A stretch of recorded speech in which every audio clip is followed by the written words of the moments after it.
Shalom, shalom, bien-aimés. Nous continuons avec nos enseignements sur la prière pour nos enfants. Et aujourd'hui, c'est la journée numéro 8 et nous allons parler de comment nous devons prier pour que nos enfants puissent reconnaître la puissance, l'amour et la grandeur de Dieu dans toutes choses qu'ils sont en train d'entreprendre, bien-aimés. Plus tôt nos enfants vont comprendre la puissance de Dieu, la puissance de la parole de Dieu, plus tôt nos enfants vont prendre des bonnes décisions dans leur vie. Et ils vont savoir que le monde des ténèbres, le Satan, ce serpent méchant, veut seulement dire des choses à nos enfants pour leur faire croire que ce que Dieu a dit et que Dieu ne va pas faire ce qu'il a dit. Et c'est ça, le Satan veut que nos enfants puissent douter que Dieu les a choisis pour servir son royaume et nous devons avoir la crainte de Dieu. Et plus tôt nous allons inculquer à nos enfants les valeurs de connaître la crainte de Dieu, plus tôt nos enfants seront en sécurité. Psaume chapitre 34 du verset 8 au verset 10 nous dit ceci, que Jésus campe tout autour de ceux qui ont la crainte de Dieu et il arrache nos enfants de tout danger qui s'approche devant eux. Pourquoi? Parce que nos enfants ont la crainte de Dieu, bien-aimés, et c'est ça. Les parents doivent comprendre que nous sommes arrivés dans un temps très critique où les gens n'ont plus la crainte de Dieu. Ils pensent que Dieu est leur ami et ils pensent qu'ils vivent sous la grâce et qu'ils peuvent constamment continuer à faire des péchés et qu'il n'y a personne qui va les déranger et qu'ils peuvent continuer encore une fois. Je pêche, j'ai la grâce. Je pêche, j'ai la grâce. Je pêche, j'ai la grâce. Ça n'a jamais été l'idée de la grâce. Non, l'idée de la grâce est celui que toute personne qui est un pécheur puisse mériter le royaume de Dieu et c'est ça qui est le cas. Celui qui croit que Jésus est le Fils de Dieu, qu'il est Dieu et qu'il a versé son sang sur la croix de Golgotha pour pouvoir nous donner la vie éternelle, celui-là a automatiquement la grâce et il peut venir vers le Père avec assurance que le Père est en train de faire des bonnes choses pour lui. Que le Saint-Esprit prend le contrôle de ma bouche, que ce que je veux dire, ce ne sont pas des paroles qui viennent de moi, que ce sont des paroles qui sont inspirées par le Saint-Esprit, bien-aimé.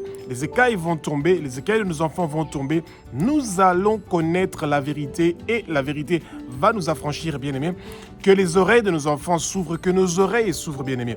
Que notre compréhension puisse venir, que nos enfants deviennent une terre qui est fertile, que quand la semence de Jésus va tomber sur la terre de nos enfants, bien-aimés, et que nos enfants puissent être une terre fertile qui va donner des bons fruits. Actes chapitre 2 du verset 1 au verset 4 nous dit ceci, que le vent impétueux du Saint-Esprit commence à souffler dans le lieu où vous êtes, que le vent impétueux du Saint-Esprit commence à souffler dans le lieu où vos enfants sont, à l'école, dans toute activité qu'ils sont en train de faire, même s'ils ont déjà quitté la maison, qu'ils ont un travail, qu'ils sont mariés, que le vent impétueux du Saint-Esprit commence à les visiter, que le feu et la flamme du Saint-Esprit commencent à venir dans le lieu où se trouvent vos enfants et que vos enfants puissent avoir la force, le courage de continuer avec persévérance, d'avoir la crainte de Dieu, de connaître la puissance de Dieu et de pouvoir servir Dieu avec tout amour.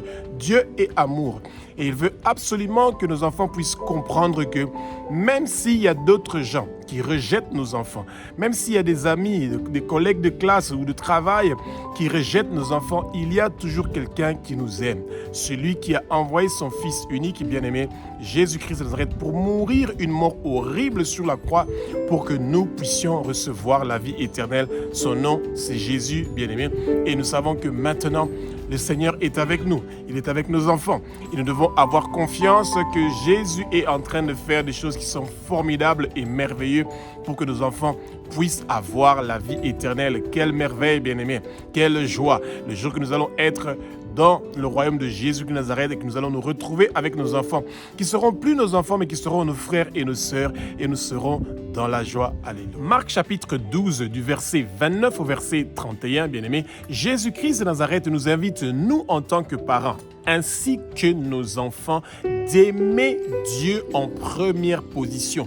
Nous devons aimer Dieu de tout notre cœur, de toutes nos pensées, de toute notre force et avec tout ce que nous avons. Dieu doit être le premier en toutes choses.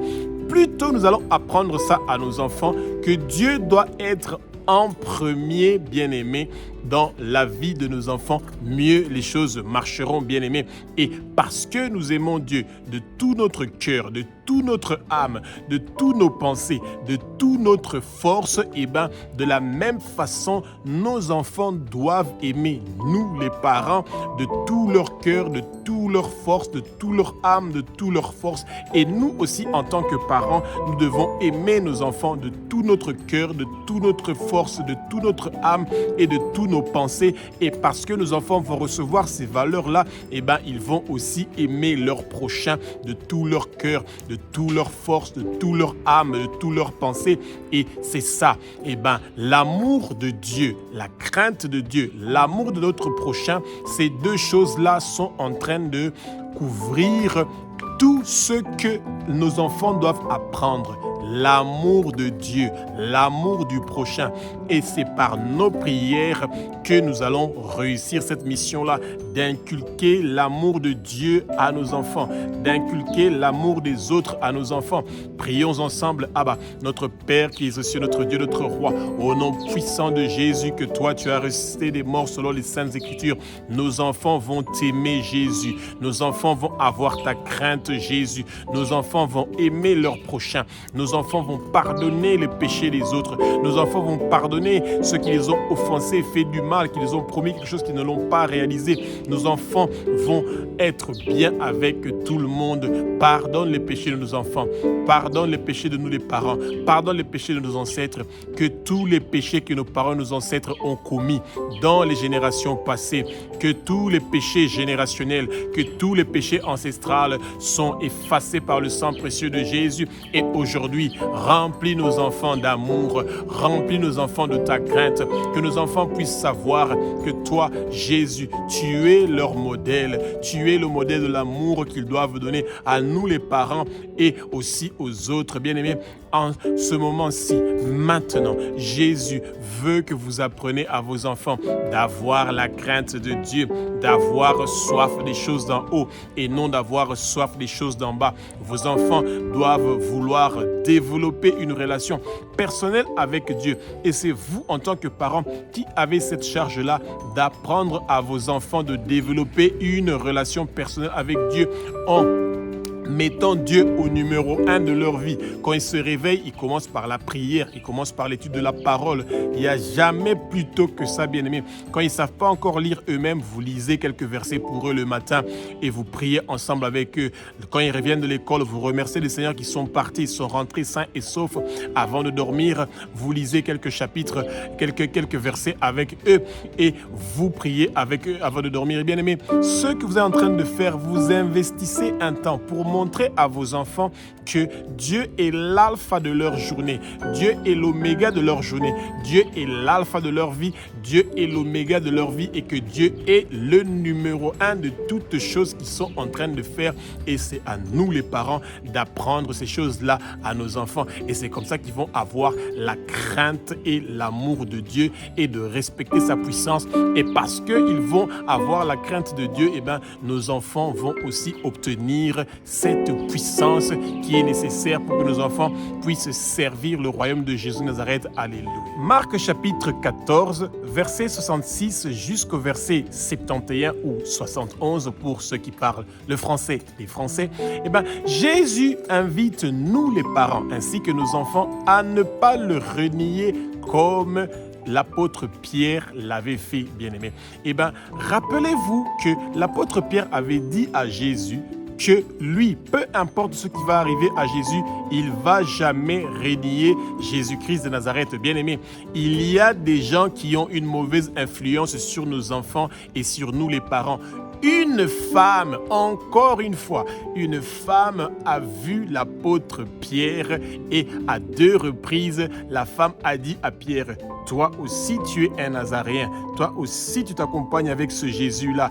Et l'apôtre Pierre a renié Jésus à 2 reprises. Parce que la femme continuait à suivre l'apôtre Pierre, et ben le reste des autres gens qui étaient tout autour de Pierre ont compris que lui, effectivement, ce Pierre père-là a une façon de parler, a une façon d'agir qui ressemble à quelqu'un qui s'accompagnait avec Jésus. Eh bien, parce que vos enfants ont pris Jésus comme modèle, parce que vous avez appris à vos enfants d'avoir Jésus comme modèle, eh bien, il y aura de ces femmes-là, il y aura de ces gens-là qui vont venir pour apprendre à vos enfants comment ils doivent faire pour renier le Christ, pour dire qu'ils ne connaissent pas ce Jésus, ils n'ont jamais entendu parler de lui. De nos jours, bien-aimés, quand nos enfants parlent de Jésus à l'école, les gens sont frustrés, les gens sont en colère parce que nos enfants parlent de Jésus.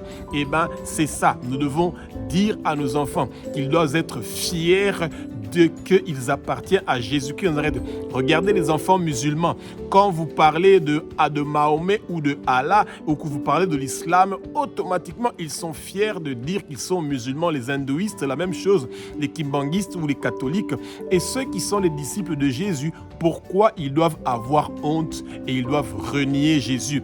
Dites, expliquez à vos enfants qu'ils ne doivent pas renier Jésus parce que Jésus est le seul chemin qui mène vers le Père. Celui qui renie Jésus ici sur terre, Jésus va le renier devant son Père. Parce que sans Jésus, il n'y a pas moyen que nos enfants puissent avoir une longue vie. Quand nous n'allons pas renier Jésus, ça veut dire qu'il va demeurer en nous, sa parole va demeurer en nous, les semences qu'il a plantées dans nos enfants vont grandir et nos enfants auront beaucoup d'années ici sur terre et ils auront une vie éternelle.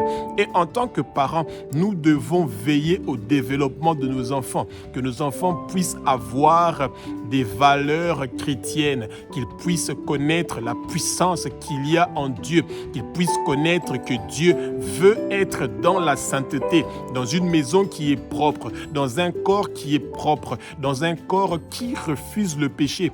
Plus tôt vous allez expliquer ça à vos enfants, mieux les choses vont marcher pour vos enfants et pour vous. Et que tous les démons qui veulent emmener l'esprit de paresse dans la vie de vos enfants pour qu'ils ne puissent pas être performants à l'école et qu'ils puissent être médiocres, eh bien, tout cela ne va pas réussir et prospérer. Expliquez à vos enfants, bien-aimés, que quand vos enfants mettent Jésus au numéro 1 de leurs études et de leur vie, eh bien, Jésus va intervenir dans leurs études. Jésus va intervenir dans leur travail. Jésus va intervenir dans leur mariage.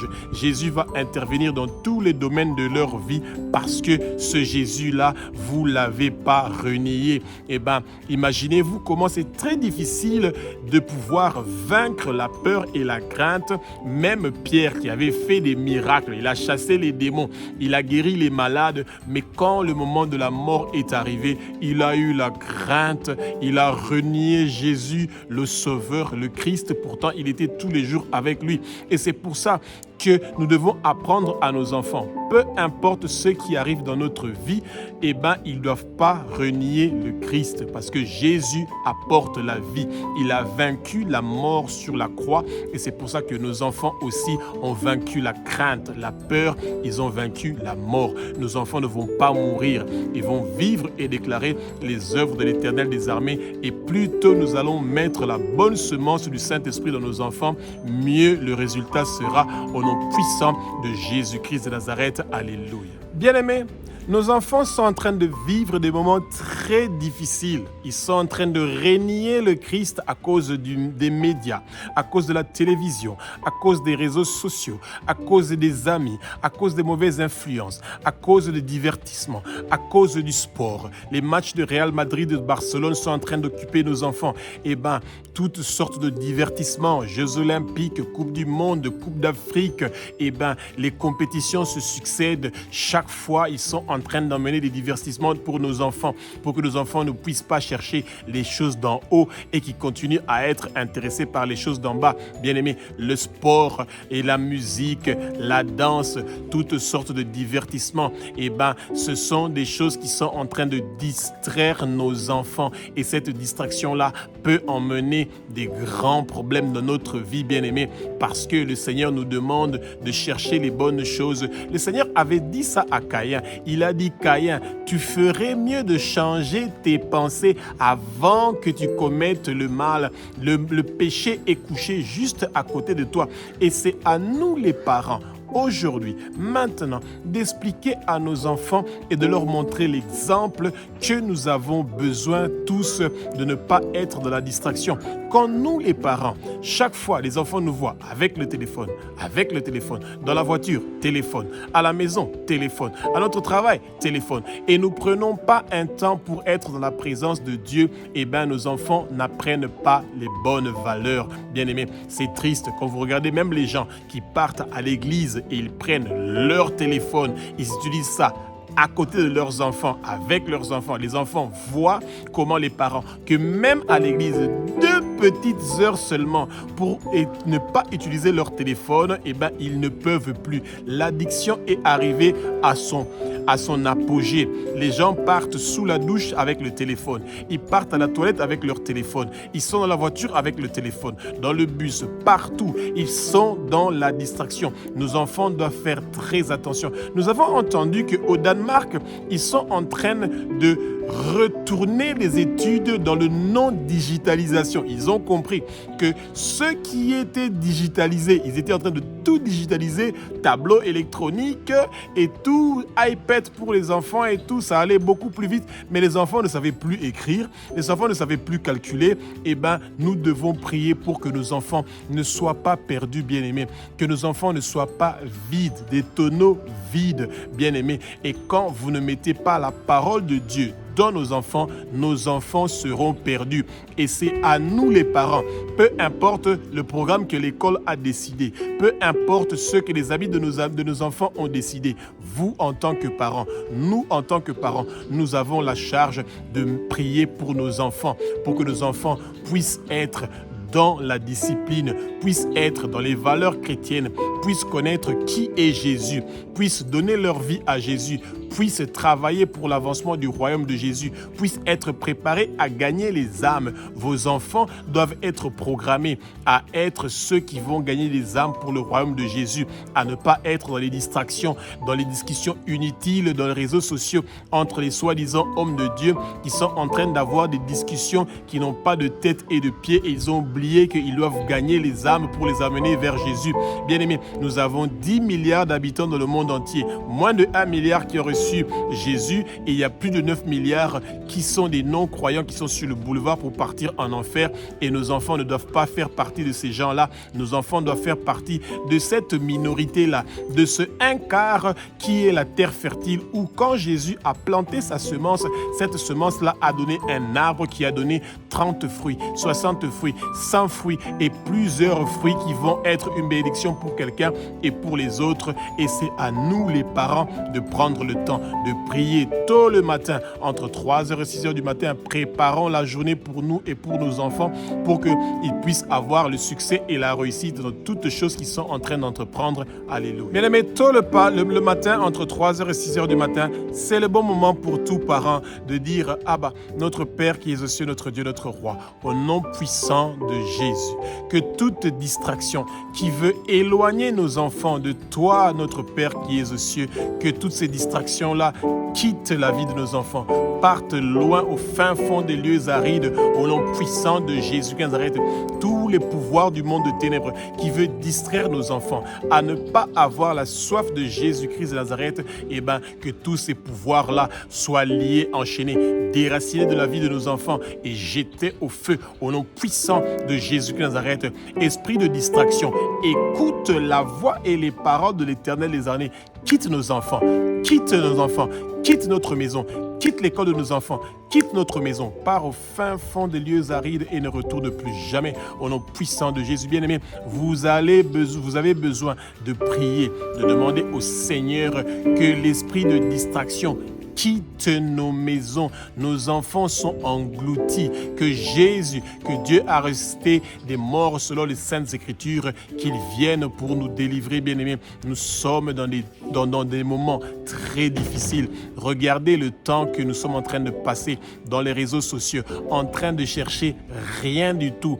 Et nous devons avoir une idée, bien-aimés, de quelque chose de bien que nous voulons faire. Aujourd'hui, bien-aimés, nous sommes le 12 février, bien-aimé, ou le 13, nous sommes le 13 février, pardon, bien-aimé. Eh bien, tout chrétien qui a le souhait de vouloir être avec Dieu, avec Jésus, qui a la soif de connaître sa parole, eh bien, il est arrivé naturellement, au chapitre presque 43 ou 44 de Genèse. Ça veut dire qu'il a déjà commencé à lire Genèse depuis le chapitre 1 jusqu'au chapitre 43, ou 44 ou 45, et où il a lu tout l'évangile de Matthieu et il est déjà dans l'évangile de Marc, mais malheureusement, et les parents et les enfants, tout le monde est déjà en retard et ça, c'est une mauvaise nouvelle. Ça veut dire que nous avons soif des choses d'en bas qui nous occupent plus que des choses d'en haut. Chaque chrétien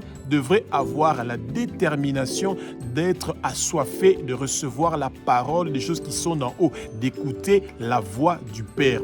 Écouter la voix du Père, c'est quand vous lisez la Bible à haute voix, le Père passe par votre propre voix pour vous parler et vous recevez le message qui amène la libération, la délivrance, la vie éternelle.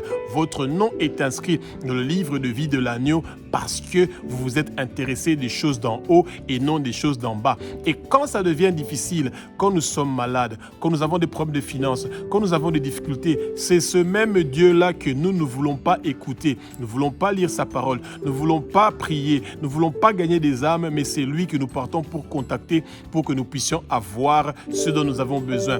Il est devenu le Sugar Daddy et nous partons seulement vers lui quand nous avons besoin de l'argent, quand nous avons besoin de la guérison, quand nous avons besoin des faveurs. C'est là où nous savons trouver le Christ, celui qui a versé son sang sur la croix de Golgotha pour que nous puissions avoir accès à toutes choses dont nous avons besoin. Lui qui est Jéhovah Jireh, le Dieu qui pourvoit à tous nos besoins. Il pourvoit aux besoins de nos enfants et nous devons demander au Seigneur que nos enfants puissent recevoir ce dont ils ont besoin. La parole nous dit dans Jean chapitre 14, du verset 12 au verset 14, demandez, vous allez recevoir. Cherchez, vous allez trouver. Frappez, on va vous ouvrir. Les parents, tôt le matin, entre 3h et 6h du matin, préparez-vous, bien-aimés, pour que vous puissiez demander des bonnes choses pour que vos enfants puissent avoir la crainte de Dieu qui va prolonger leurs jours sur terre. Alléluia. Josué chapitre 1 au verset 8 nous dit que Jésus nous invite, nous en tant que parents et nos enfants, que ce livre de la loi, ça veut dire la Bible, ne doit pas être loin de nous. Nous devons le méditer jour et nuit pour que nos enfants et nous les parents, que toute la famille, que nous puissions avoir le succès et la réussite, bien-aimés.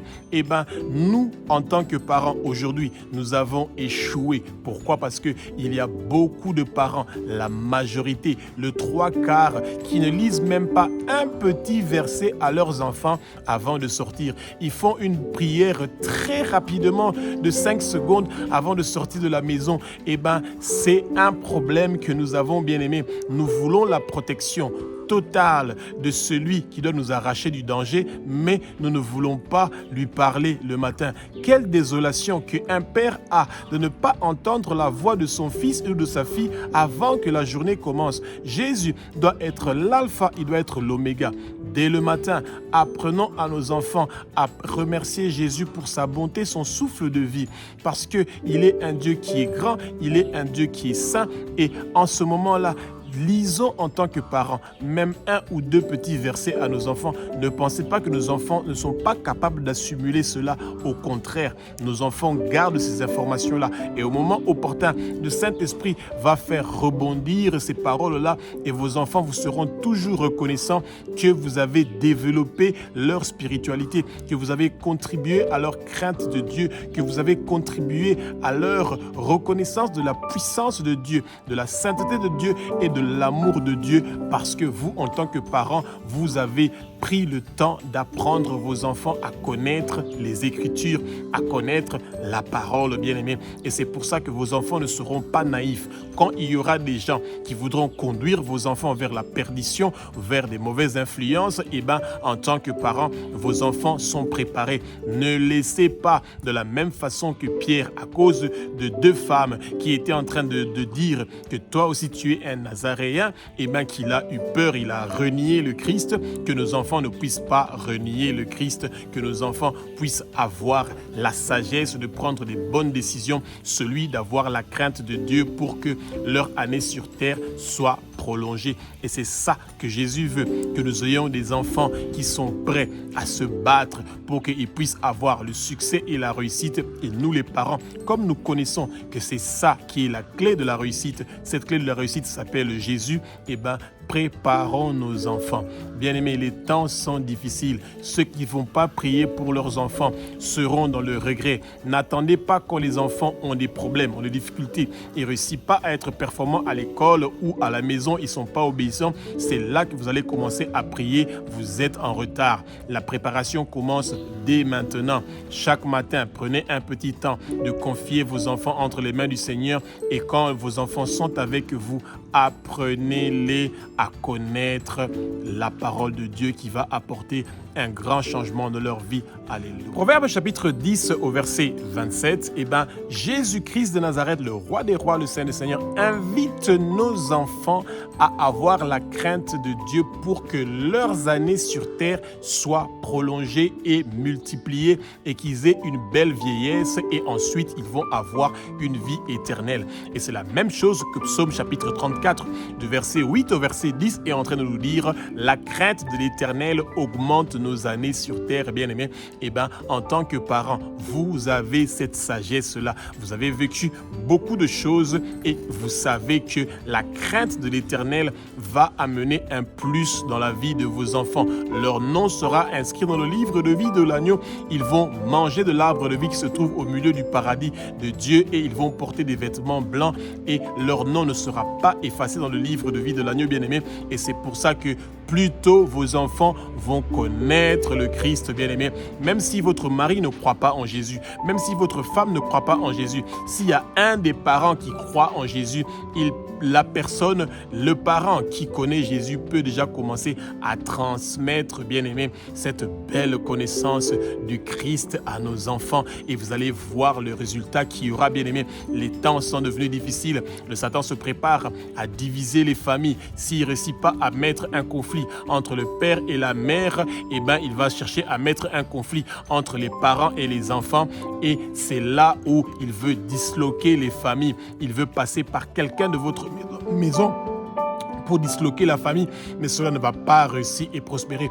Toute arme qui est forgée pour diviser votre famille, pour diviser votre mariage, pour diviser votre maison, ils ne vont pas réussir et prospérer parce que le développement de vos enfants pour avoir la crainte de Dieu va réussir, peu importe ce que le monde de ténèbres a prévu. Jésus a le dernier mot pour le développement de vos enfants. Jésus a le dernier mot pour le succès de vos enfants. Jésus a le dernier mot pour écrire le dernier chapitre de la vie de vos enfants. Ça ne sera pas le Satan qui va écrire le dernier chapitre de vos enfants, bien-aimés, parce que vous avez pris ces enfants-là, vous les avez confiés à Jésus. Ils sont dans la forteresse. Ils sont sous le refuge de Jésus. Ils sont sous les ailes de Jésus. Et c'est pour ça que tout ce que le monde de ténèbres a préparé contre vos enfants, ils ne vont pas réussir et prospérer. Tous les décrets, les décisions, les pactes, les contrats qui ont été signés avec le monde de ténèbres pour sacrifier la vie de vos enfants et leur avenir, cela ne va pas réussir et prospérer parce que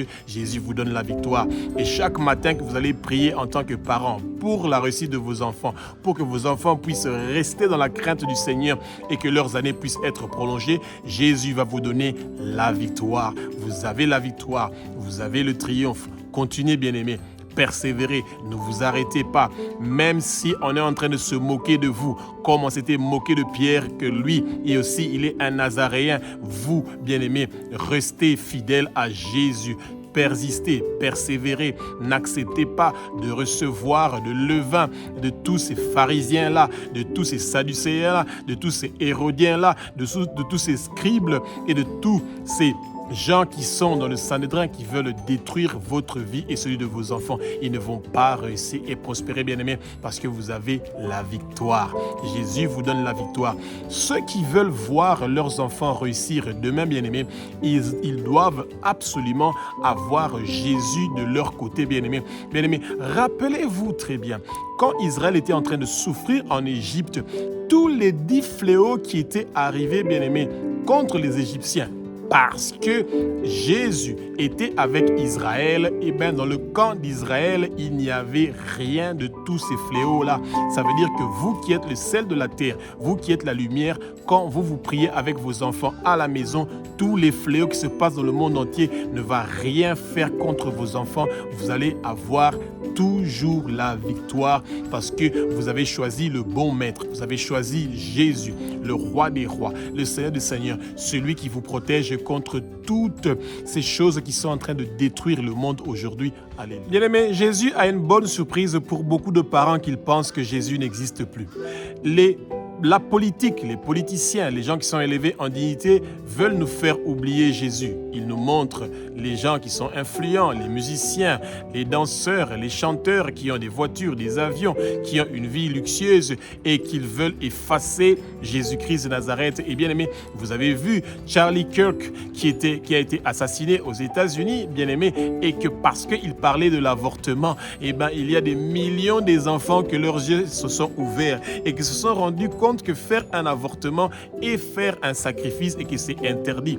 Et il utilisait ouvertement la parole sans avoir honte. Celui qui n'a pas honte de Jésus a proclamé Jésus à leurs enfants, et ben Jésus n'aura pas honte de vous. Vous devez être fiers que vous êtes un parent qui est en train d'apprendre à vos enfants des bonnes valeurs selon ce qui est écrit dans la parole, bien-aimé. Et le monde d'aujourd'hui est un monde où vous devez sans négociation parler de Jésus à vos proches, parler de Jésus à vos enfants. Nous sommes tous responsables de chaque âme qui est en train de partir en enfer parce que nous n'avons pas ouvert notre bouche pour chercher à les conduire vers Jésus, le roi des rois, le Seigneur des seigneurs. Nos enfants doivent apprendre que les choses qui doivent les intéresser, c'est les choses d'en haut. Ils doivent croire, avoir la foi que Jésus est la solution. Peu importe les épreuves, les difficultés, les tribulations qu'ils sont en train de traverser, ils peuvent compter sur Jésus. Jésus ne déçoit jamais. Les pasteurs déçoivent, les apôtres déçoivent, les docteurs, les enseignants, les prophètes, tous ces gens peuvent nous décevoir parce qu'ils sont des êtres humains. Dieu n'est pas un homme pour nous décevoir. Dieu ne nous déçoit pas. Il ne va pas décevoir nos enfants. Que tout esprit de déception, d'abattement qui veut venir pour visiter nos enfants, il ne va pas réussir et prospérer. Ils sont liés, enchaînés, déraciner nos enfants et jetés au feu. Nos enfants ont la victoire, le triomphe et la réussite. Et c'est pour ça, parents, ne vous fatiguez pas. Continuez chaque matin à intercéder pour vos enfants. Soyez à la brèche. Que toute chose que le monde de ténèbres a prévue contre vos enfants, ça doit d'abord arriver sur vous et que vous allez brûler ces choses-là et retour à l'expéditeur parce que tout esprit impur ou malsain qui veut venir faire du mal à vos enfants, ils ne vont pas réussir et prospérer parce qu'ils vont trouver que Jésus est là à votre côté. Jésus veut demeurer dans le cœur de vos enfants. Que le cœur de vos enfants soit lavé par le sang précieux de Jésus. Sur l'oreille droit, le pouce droit, l'orteil droit de vos enfants, ils sont marqués par le sang précieux de Jésus. Ne touche pas. Vos enfants, le Satan et les démons et les esprits impurs n'ont pas le droit de toucher vos enfants. Demandez cela chaque matin. Partout où vos enfants vont partir, le monde des ténèbres n'a pas le droit de les toucher. Partout où vos enfants vont partir, où ils vont planter la plante de où ils vont poser la plante de leurs pieds, Jésus vous donne ce lieu-là en possession et vous avez la victoire et la réussite. Bien-aimés, continuons, persévérons, continuons à prier avec persévérance et nous avons la victoire au nom puissant de Jésus-Christ de Nazareth. Alléluia.